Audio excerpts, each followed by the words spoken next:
Greetings, my scattered sisters and brothers in the Lord.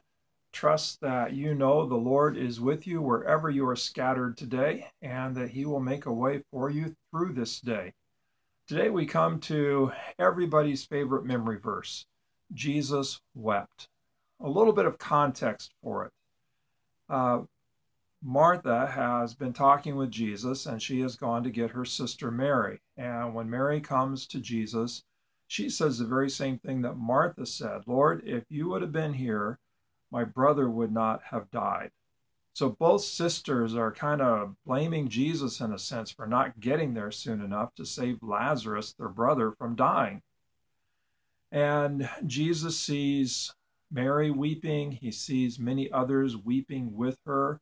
And so he asks, where have you laid him? Where have you put Lazarus? Where's his grave, his tomb? And so they take Jesus to the tomb. And Jesus sees all that's going on. He sees all of the grieving, all the crying, and he is troubled in his spirit, troubled in his heart. And we get that verse, Jesus wept. Now, my question is, why was Jesus weeping? Why was he crying? Why was he so troubled in his spirit?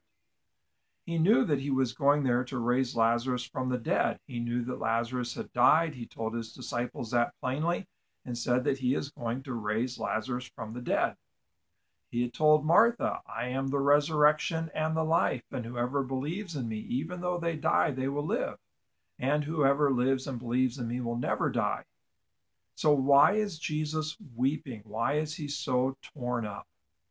Well, there are four possibilities to it, at least as I think about it. So the first possibility is that these are kind of tears of anger, that Jesus is troubled in his spirit, and what he's troubled about is the disbelief of those who are closest to him. His disciples didn't get it. Martha didn't get it. Mary didn't get it. And so he's gone there to raise Lazarus from the dead, that God would be glorified. And those who are closest to him, those who claim to believe, they still don't get it. They're complaining that Jesus was too late in getting there and kind of blaming him for not being there.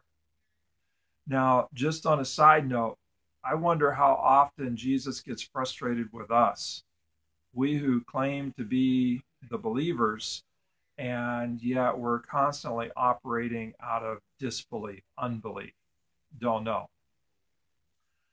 Second option is that Jesus' heart goes out to Mary and Martha, that he's empathizing with them. He sees their hurt, their grief, and so Jesus is entering into their grief, and he is empathizing with them, meeting them at their point of need, their point of grief, their point of brokenness. Possibility. Third one is that Jesus, being fully human, is kind of in the moment, and he's heartbroken for Lazarus.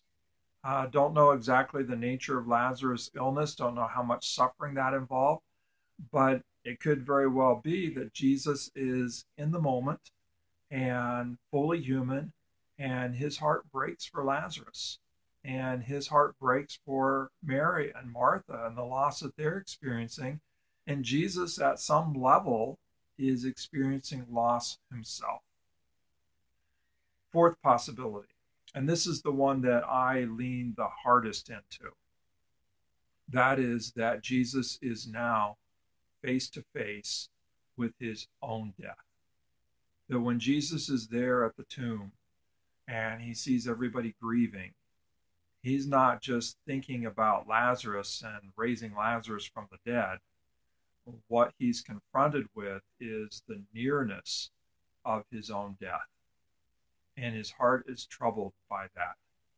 It's kind of like in the Garden of Gethsemane in Matthew, Mark, and Luke, where Jesus is praying about the cross, and he's praying that if possible, take this cup from me, Father, so that I don't have to go to the cross, yet not my will, but your will.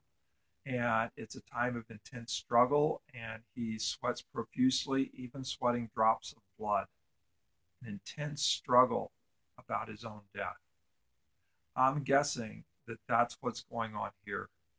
When he is troubled in spirit and weeping and facing the grave, he's not just facing Lazarus' death, but he's facing his own.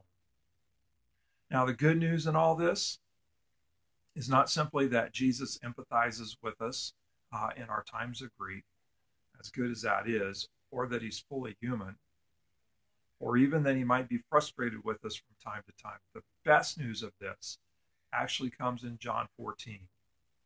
Jesus says, let not your hearts be troubled, because he's going to the Father to prepare a place for us. And so Jesus is going to go through this troubled heart of dying in order that we might have a place with the Father and that our hearts might not be so troubled at death, that we can have peace as we face death because we know that death is not victorious.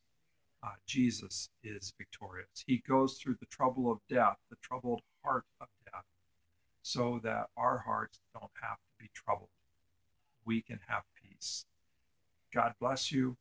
Have a great day and celebrate that Jesus wept.